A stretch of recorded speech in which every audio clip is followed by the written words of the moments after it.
नमस्कार दोस्तों, स्वागत है आपका हमारे YouTube चैनल जीके ट्रैकर पे। देखिए फ्रेंड, आज के वीडियो में हम बात करेंगे जो हमारी एक सीरीज़ है इंडियन कॉन्स्टिट्यूशन एमसीक्यू सीरीज़। जैसे आप जानते हैं, हम पूरे भारतीय संविधान को एमसीक्यू के फॉर्मेट में टॉपिक वाइज यहाँ पे कवर कर रहे हैं। हर सवाल को पूरी डिटेल एक्सप्लेनेशन के साथ देखते हैं, जिससे आपकी जो प्रैक्टिस है वो भी हो जाए और आपका रिवीजन भी यहाँ पर हो जाए। ये हमारी इस सीरीज की 39वीं क्लास हम यहाँ पे कवर करेंगे।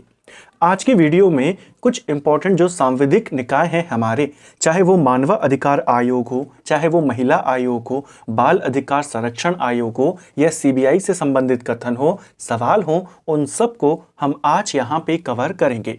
यहाँ से भी विभिन्न आयोगों से भी आपके पास सवाल बन जाते हैं। सबसे पहले हमने संवैधानिक आयोगों को कवर किया, अब हम सांविधिक आयोगों की बात करेंगे। अगर आपने हमारी इससे पहले की क्लासेस को नहीं देखा है तो प्लेलिस्ट से आप उनको देख सकते हैं। तो चलिए दोस्तों, आज के वीडियो को शुरू करते हैं। आज का हमारा पहला सवाल है, राष्ट्रीय मानव अधिकार आयोग के संदर्भ में निम्नलिखित कथनों पर विचार करें। चलिए देखते हैं। पहला, यह एक संवैधानिक निकाय है, क्या ये सही है?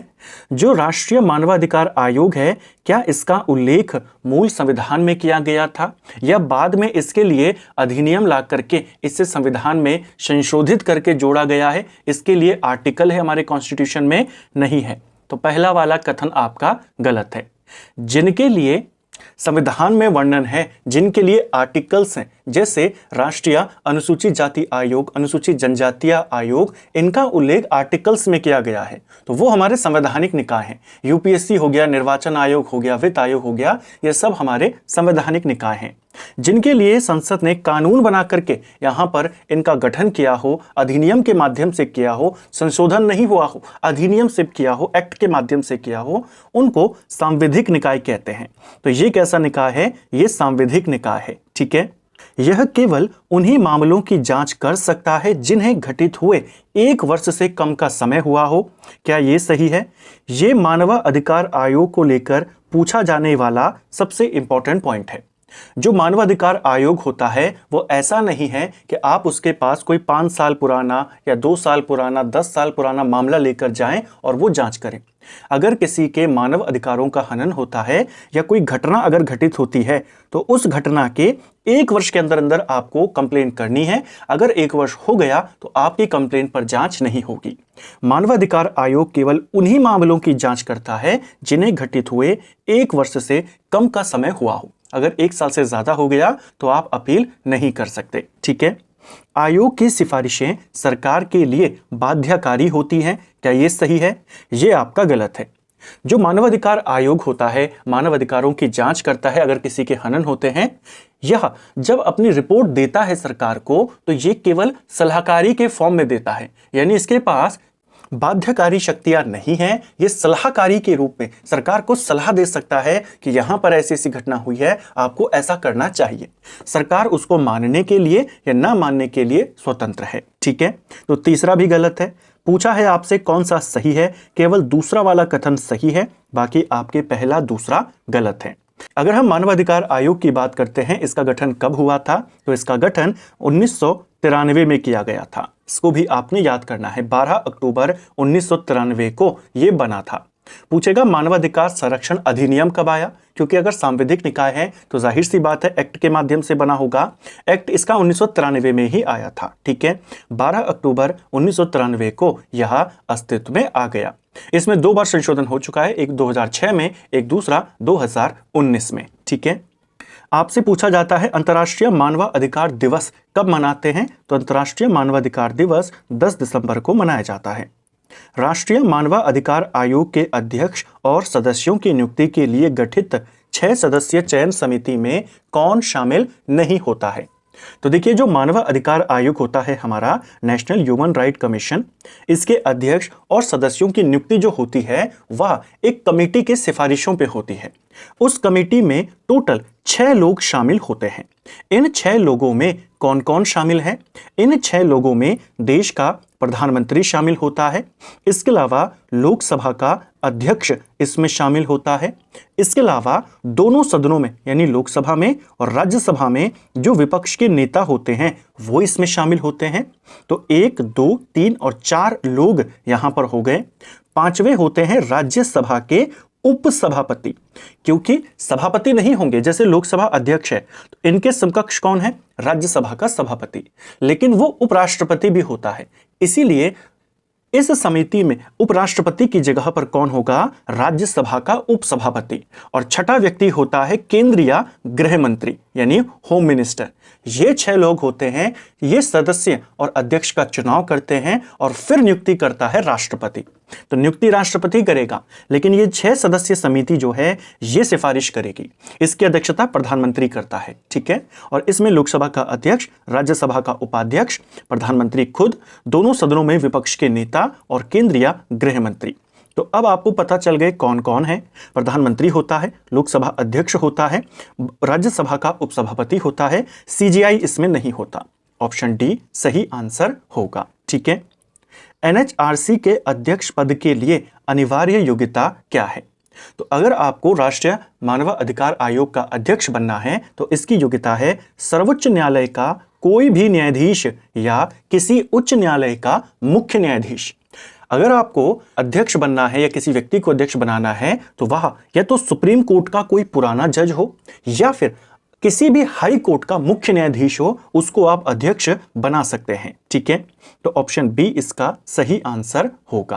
पहले यह था कि सुप्रीम कोर्ट का चीफ जस्टिस या हाई कोर्ट के चीफ जस्टिस बन सकते हैं। 2019 में से संशोधित किया गया कि सुप्रीम कोर्ट के कोई भी जज वो बन सकते हैं या हाई कोर्ट के किसी भी हाई कोर्ट के मुख्य जज जो होते हैं, मुख्य न्यायाधीश, वो बन सकते हैं, ठीक है। अगला, राष्ट्रीय मानव अधिकार आयोग के पदेन सदस्यों की संख्या कितनी होती है? देखिए इसके अंदर जो मेंबर्स होते हैं वो 2 तरह के मेंबर्स होते हैं। एक होते हैं स्थायी सदस्य, एक होते हैं पदेन सदस्य। स्थायी सदस्य वे जिनको कौन नियुक्त करता है? राष्ट्रपति नियुक्त करता है, उसी 6 सदस्य समिति की सिफारिशों पे। इस स्थायी सदस्यों में एक होता है अध्यक्ष और 5 होते हैं नॉर्मल सदस्य। तो ये तो हो गए स्थायी अध्यक्ष जिनको एक निश्चित कार्यकाल के लिए, अभी हम देखेंगे इनके बारे में, इनको नियुक्त किया जाता है। दूसरी कैटेगरी होती है पदेन सदस्य, यानी कुछ इंपॉर्टेंट आयोग होंगे, जो उन आयोगों के अध्यक्ष होंगे वो इनडायरेक्टली मानवाधिकार आयोग के सदस्य भी हो जाएंगे। जैसे प्रधानमंत्री नीति आयोग का पदेन अध्यक्ष होता है, ठीक है। ऐसे ही कौन कौन से वो आयोग हैं? ऐसे आयोगों की संख्या है 7, यानी 7 इसमें पदेन सदस्य होते हैं। ऑप्शन सी सही आंसर होगा। कौन कौन से होते हैं ये 7 लोग? राष्ट्रीय पिछड़ा वर्ग आयोग का अध्यक्ष, राष्ट्रीय अनुसूचित जाति आयोग का अध्यक्ष, राष्ट्रीय अनुसूचित जनजातीय आयोग का अध्यक्ष, इसके अलावा राष्ट्रीय बाल अधिकार संरक्षण आयोग का अध्यक्ष, राष्ट्रीय अल्पसंख्यक आयोग का अध्यक्ष, महिला आयोग का अध्यक्ष और दिव्यांगजनों के लिए जो कमिश्नर्स नियुक्त होते हैं वो इसके पदेन सदस्य होते हैं, ठीक है। एनएचआरसी के अध्यक्ष और सदस्यों के कार्यकाल और पुनर्नियुक्ति के संबंध में सही युग्म का चयन करें। अब इनके कार्यकाल को लेकर के सवाल देखें। देखिए कार्यकाल नॉर्मली इंडिया में जो सरकारी बड़े बड़े पदों पे होते हैं इनका कार्यकाल या तो 5 वर्ष का होगा या ज्यादा से ज्यादा 6 वर्ष का होगा या 62 या 65 की उम्र तक। लेकिन मानवाधिकार आयोग में ना 5 वर्ष चलता है, ना 6 वर्ष चलता है और ना 62 वर्ष ना 65 वर्ष, यहां पर चलता है 3 और 70। 3 वर्ष का कार्यकाल होगा या फिर 70 वर्ष की आयु तक होगी, जो भी पहले होगा, और इसमें पुनर्नियुक्ति संभव होती है। ऑप्शन बी हमारा सही आंसर होगा, यानी अध्यक्ष और जो सदस्य होते हैं वो इसी आयोग में दोबारा से नियुक्त हो सकते हैं। वो किसी दूसरे में यानी केंद्र सरकार के अधीन कोई दूसरा पद नहीं ले सकते, राज्य सरकार के अधीन कोई दूसरा पद नहीं ले सकते रिटायर होने के बाद। लेकिन मानवाधिकार आयोग में जैसे मान लीजिए किसी का 3 वर्ष का कार्यकाल पूरा हो गया, अभी अगर उसकी उम्र 70 नहीं हुई है तो उसको एक और 3 वर्ष का कार्यकाल दिया जा सकता है, ठीक है। तो इसमें जो चलता है कार्यकाल वो 3 साल या 70 वर्ष की आयु चलता है, ठीक है। सेवानिवृत्ति के पश्चात एनएचआरसी के अध्यक्ष या सदस्यों के संबंध में कौन सा प्रतिबंध लागू होता है? तो प्रतिबंध मैंने आपको बताया कि ये केंद्र सरकार या राज्य सरकार के अधीन किसी भी पद को धारण नहीं कर सकते। ऑप्शन सी, अपने ही आयोग में दोबारा से आ सकते हैं लेकिन दूसरे आयोगों में या दूसरे पदों पर नहीं जा सकते। आयोग को दी गई रिपोर्ट पर सरकार को कितने समय के भीतर आयोग को सूचित करना अनिवार्य है कि उस पर क्या कार्रवाई की गई है। आयोग ने जांच करी, आयोग ने फिर अपनी रिपोर्ट दे दी सरकार को। अब इस रिपोर्ट के ऊपर, ये बाध्यकारी रिपोर्ट तो नहीं है, लेकिन सरकार को बताना तो पड़ेगा कि हमने इस पर क्या एक्शन लिया है या नहीं लिया है। तो उस रिपोर्ट का जवाब देने के लिए सरकार को मिलता है 1 महीने का समय। ऑप्शन बी सही आंसर होगा।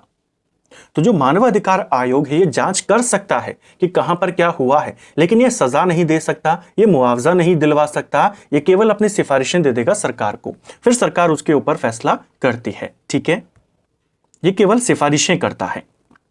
अगला, राज्य मानव अधिकार आयोग के अधिकार क्षेत्र के संबंध में कौन सा कथन सत्य है। चलिए देखते हैं। यह सभी प्रकार के केंद्रीय मामलों की जांच कर सकता है, गलत है।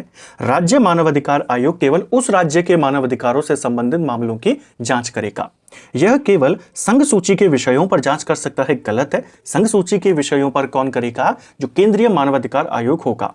यह केवल राज्य सूची और संवर्ती सूची के अंतर्गत आने वाले मामलों की जांच कर सकता है, बिल्कुल सही है।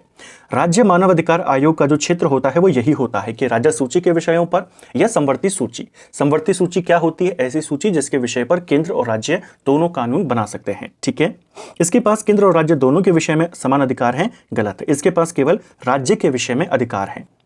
राज्य मानवाधिकार आयोग के अध्यक्ष और सदस्यों की नियुक्ति और पद मुक्ति के संबंध में सही युग्म का चयन करें। अब राजकीय मानवाधिकार आयोग की बात है, इसमें भी लगभग वही होता है, सेम कार्यकाल 3 या 70 वर्ष की आयु तक होता है। लेकिन इनकी नियुक्ति कौन करेगा? इनकी नियुक्ति राज्यपाल करेगा। हटाया इनको राष्ट्रपति के ही द्वारा जाता है, इनको राज्यपाल हटा नहीं सकता। नियुक्त भले ही राज्यपाल करेगा, लेकिन हटाएगा कौन? अगर इनको हटाना हो पद से, राष्ट्रपति। ठीक है, वर्तमान प्रावधानों के अनुसार राज्य मानव अधिकार आयोग के अध्यक्ष और सदस्यों का कार्यकाल कितना होता है? तब आपको पता है मानव अधिकार में क्या चलता है, 3 या 70। ठीक है, जो राज्य मानव अधिकार आयोग होता है इसमें कुल सदस्यों की संख्या 3 होती है, जिसमें एक अध्यक्ष और 2 नॉर्मल सदस्य इसमें होते हैं। ठीक है, अगला, राष्ट्रीय महिला आयोग के संबंध में गलत कथन का चयन करें। अब हम महिला आयोग के बारे में बात करेंगे। पहला, यह एक सांविधिक निकाय है, तो ये तो सही है आपका। राष्ट्रीय महिला आयोग जो है हमारा वुमेन कमीशन है, इसे अधिनियम के माध्यम से बनाया गया। अब जाहिर सी बात, अगर अधिनियम से बना है तो ये क्या होगा? सांविधिक निकाय होगा। अब अधिनियम से बना है तो अधिनियम भी आया होगा कभी ना कभी। इसका अधिनियम जो था राष्ट्रीय महिला आयोग अधिनियम, ये आया था 1990 के अंदर, और महिला आयोग का गठन हुआ था 1992 के अंदर। तो 2 साल का अंतर है, दोनों को आपने याद करना है। अगर एक्ट पूछेगा तो 1990 और कमीशन यानी आयोग पूछेगा 1992। ठीक है, इसके गठन 31 जनवरी 1992 को हुआ, बिल्कुल सही है। इसके अध्यक्ष की नियुक्ति राष्ट्रपति के द्वारा की जाती है, क्या ये सही है? गलत है। इसके अध्यक्ष को राष्ट्रपति नहीं चुनता है, सरकार के द्वारा नियुक्त किया जाता है। ऐसा नहीं है कि सरकार सिफारिश करेगी राष्ट्रपति को, जैसे मानवाधिकार आयोग में हो रहा था। यहां पे सिफारिश नहीं होती है, डायरेक्ट सरकार इसको चुनती है। ठीक है, तो ये वाला गलत है। इसका नोडल मंत्रालय महिला एवं बाल विकास मंत्रालय होता है, ये सही है। महिला एवं बाल विकास मंत्रालय इसका नोडल मंत्रालय है, उसी से जुड़ा ये आयोग होता है। ठीक है, राष्ट्रीय महिला आयोग की संरचना के संदर्भ में कौन सा अनिवार्य प्रावधान है? चलिए देखते हैं। सभी 5 सदस्यों का महिला होना अनिवार्य है। जो आयोग की संरचना होती है, आयोग की संरचना में टोटल 7 लोग इसमें होते हैं, जिसमें एक अध्यक्ष होता है, 5 इसमें सदस्य होते हैं और एक इसमें सेक्रेटरी यानी सचिव होता है। ठीक है, तो इसमें पूछा है पहला कथन कि ये जो 5 सदस्य हैं इनका महिला होना अनिवार्य है, क्या ये सही है आपका? पहला वाला आपका गलत है, महिला होना अनिवार्य नहीं है। ठीक है, दूसरा, कम से कम एक सदस्य SC ST वर्ग से होना अनिवार्य है, ये आपका जरूरी है। राष्ट्रीय महिला आयोग में कम से कम एक सदस्य SC या ST वर्ग से होना चाहिए, इसको याद रखना। सचिव का चयन केवल विपक्षी दल से किया जाता है, क्या सही है? गलत हो जाएगा, सरकार इसको नियुक्त करती है। अध्यक्ष का कार्यकाल 5 वर्ष का होता है, यह भी गलत है। राष्ट्रीय महिला आयोग के जो अध्यक्ष होते हैं उनका कार्यकाल 3 साल का होता है। ऑप्शन बी आपका यहाँ पे सही होगा, बाकी तीनों आपके गलत हैं। इसके अलावा इनको नियुक्त, जैसे मैंने कहा, केंद्र सरकार करती है। हटाता कौन है? हटाने का काम भी केंद्र सरकार करती है, लेकिन केंद्र सरकार इनको तब हटा सकती है जब इनको उचित सुनवाई का मौका दिया जाए, यानी प्रॉपर कारण होना चाहिए, तब जाकर केंद्र इनको हटा सकता है। ठीक है। इसके अलावा अगर कोई सदस्य या अध्यक्ष लगातार 3 बैठक अगर होती है आयोग की और उनमें अनुपस्थित रहता है तो भी उसे हटाया जा सकता है। ठीक है। राष्ट्रीय बाल अधिकार संरक्षण आयोग की स्थापना किस वर्ष में की गई? जो राष्ट्रीय बाल अधिकार संरक्षण आयोग है हमारा, इसे कब बनाया गया? इसे बनाया गया 2007 में। और किस अधिनियम के माध्यम से? इसका अधिनियम था बाल अधिकार संरक्षण अधिनियम 2005। तो इसका अधिनियम 2005 में आया, बना ये 2007 में। ठीक है। जो ये NCPCR है, यानी national commission for protection of child rights, इसकी स्थापना कब हुई? 2007। ठीक है।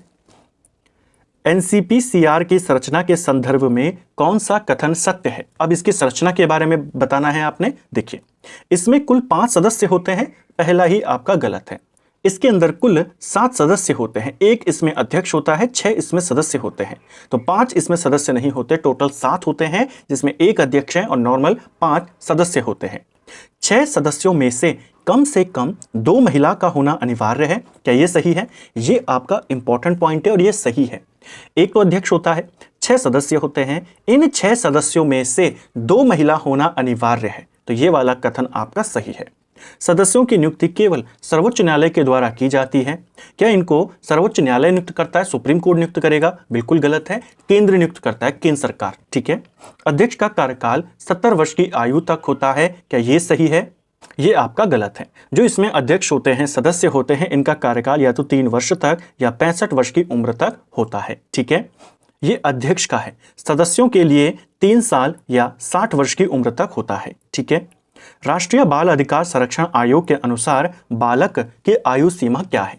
यानी ये जो बाल संरक्षण अधिनियम है हमारा, आयोग है हमारा, यह किस आयु तक के बालकों को बालक मानता है, उनको बच्चा मानता है, जिनके अधिकारों के लिए ये बनाया गया है? ये मानता है 18 वर्ष या उससे कम आयु के बच्चों को। 14 वर्ष पे आपने जल्दी टिक नहीं करना है, वो शिक्षा के अधिकार से संबंधित है। 18 वर्ष के कम के बच्चों के अधिकारों के लिए बना है ये आयोग। ठीक है। बाल अधिकार आयोग के अध्यक्ष और सदस्यों के कार्यकाल के संदर्भ में गलत कथन का चयन करें। इसके अध्यक्ष का कार्यकाल 3 वर्ष या 65 की आयु तक होता है। पहला बिल्कुल सही है। सदस्यों का कार्यकाल 3 वर्ष या 60 वर्ष की आयु तक होता है, ये भी सही है। अधिकतम कार्यकाल 2 बार होता है इनका, ये भी सही है। यानी एक व्यक्ति मैक्सिमम 2 कार्यकाल के लिए नियुक्त किया जा सकता है। सदस्यों का कार्यकाल 3 वर्ष या 65 होता है, ये गलत है। ये अध्यक्ष का होता है, सदस्यों का ये होता है। भारत में जैन समुदाय को किस वर्ष राष्ट्रीय अल्पसंख्यक का दर्जा प्रदान किया गया?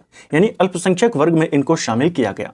1993 में भारत के अंदर 5 यहाँ पे धार्मिक समुदाय थे जिन्हें अल्पसंख्यक समुदाय में शामिल किया गया। बेसिकली ये सवाल राष्ट्रीय अल्पसंख्यक आयोग से जुड़ा हुआ है, नेशनल कमीशन फॉर माइनॉरिटीज। ठीक है। इसकी स्थापना 1993 में होती है। अधिनियम इसका 1992 में आया था। अब अधिनियम आया है तो क्या होगा? ये सांविधिक निकाय होगा। अब 1993 में जब राष्ट्रीय अल्पसंख्यक आयोग बना तो अल्पसंख्यक ये किस किस को मानेगा, किस किस लोगों को इसमें शामिल किया गया? तो 5 धार्मिक समुदायों को शामिल किया गया, जिसमें मुस्लिम शामिल थे, इसके अलावा क्रिश्चियन यानी ईसाई शामिल थे, सिख इसमें शामिल थे, बौद्ध शामिल थे और पारसी इसमें शामिल थे। जैन इसमें शुरुआत में शामिल नहीं थे। जैन धर्म को या जैन समुदाय को इसमें कब शामिल किया गया? 2014 में। ऑप्शन डी सही आंसर होगा। ठीक है। अगला, केंद्रीय सतर्कता आयोग के सांविधिक दर्जे और स्थापना के संदर्भ में कौन सा कालक्रम सही है? यानी इसकी स्थापना कब हुई और इसे सांविधिक दर्जा कब दिया गया? सांविधिक दर्जा क्या, कैसे और कब दिया गया, अभी हम देखते हैं। पहले इसकी स्थापना की बात करते हैं।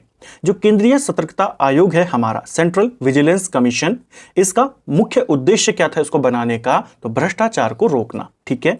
इसकी स्थापना 1964 में की जाती है। इसकी स्थापना कब हुई थी? 1964 में। अब इसकी स्थापना तो हो गई उस समय। जब इसकी स्थापना हुई थी तो इसके लिए कोई एक्ट उस समय नहीं आया था। केवल एक प्रस्ताव वहां पर कैबिनेट पारित करती है और उस प्रस्ताव के माध्यम से, जैसे नीति आयोग है, उसका गठन के लिए कोई एक्ट नहीं है, नीति आयोग का कोई अधिनियम नहीं है, लेकिन वो है, तो वो ना संवैधानिक है ना सांविधिक है। तो जब हमारा केंद्रीय सतर्कता आयोग बना 1964 में, तो इसके लिए कोई भी एक्ट नहीं आया था, तो ये उस समय ना तो संवैधानिक था ना सांविधिक था। ठीक है, इसका गठन प्रस्ताव के माध्यम से किया गया।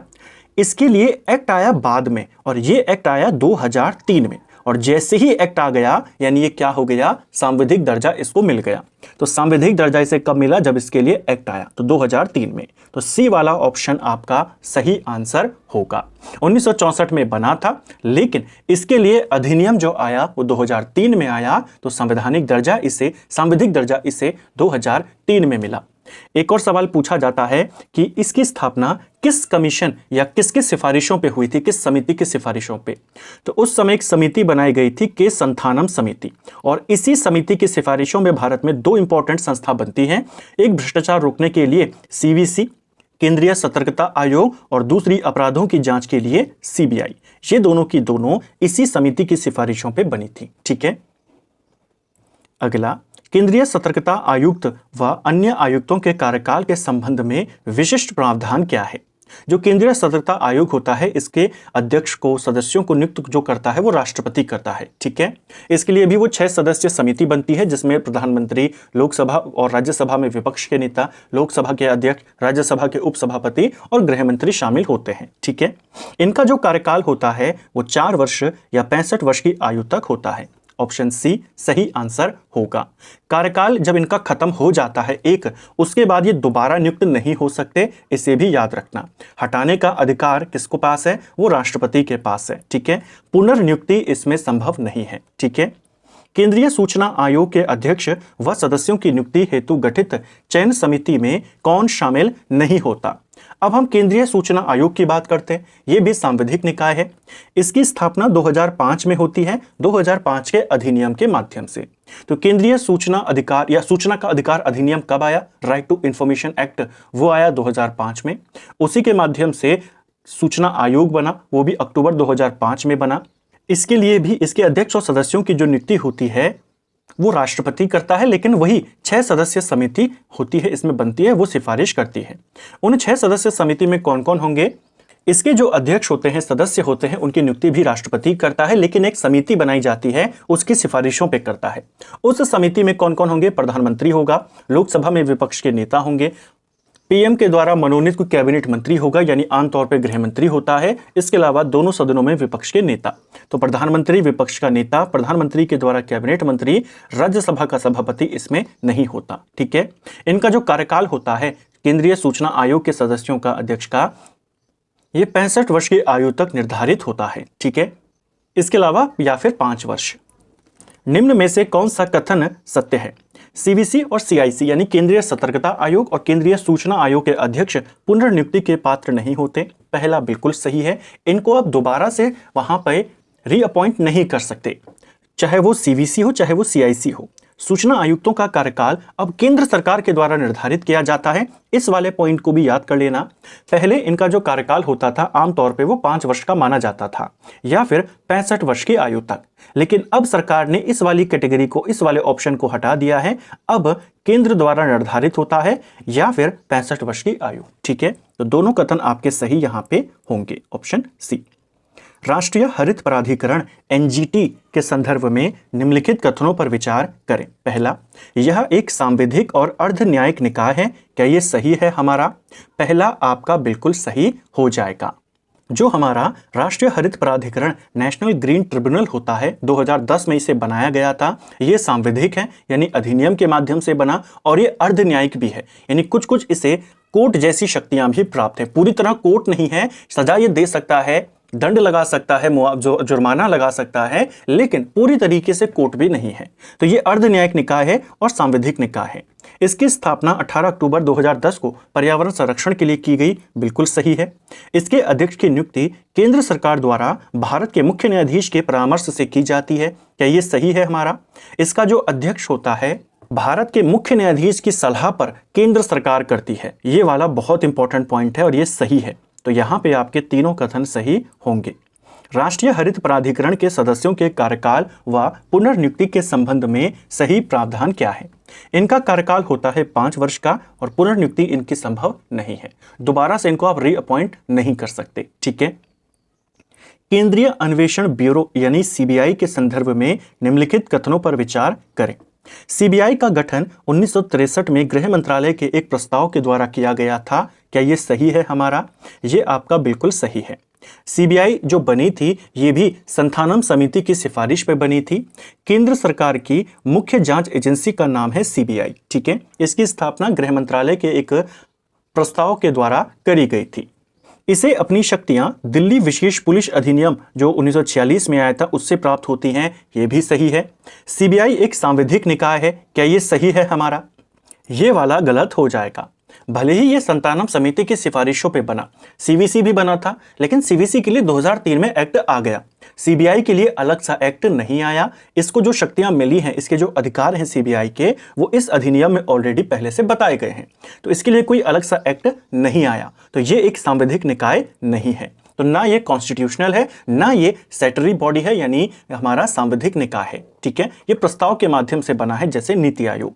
तो तीसरा गलत है, पहला दूसरा आपका सही होगा। सीबीआई की स्थापना किस समिति की सिफारिश पर की गई थी? तो सीबीआई की जो स्थापना होती है वो संथानम समिति की सिफारिश पे 1963 में की गई और इसी समिति की सिफारिश पर 1964 में सीवीसी केंद्रीय सतर्कता आयोग भी बनाया गया था। सीबीआई का आदर्श वाक्य, जो जांच एजेंसियां होती हैं वो ज्यादातर पूछ लेती हैं इनके आदर्श वाक्यों के बारे में, जो जांच एजेंसियां होती हैं इनके। तो सीबीआई का आदर्श वाक्य है उद्यम, निष्पक्षता और ईमानदारी। एक और चीज, एक जांच एजेंसी है सीबीआई और एक जांच एजेंसी है एनआईए। दोनों में क्या अंतर है? तो एनआईए जो बनी थी ये बनी थी 2008 में, सीबीआई 1963 में बनी थी।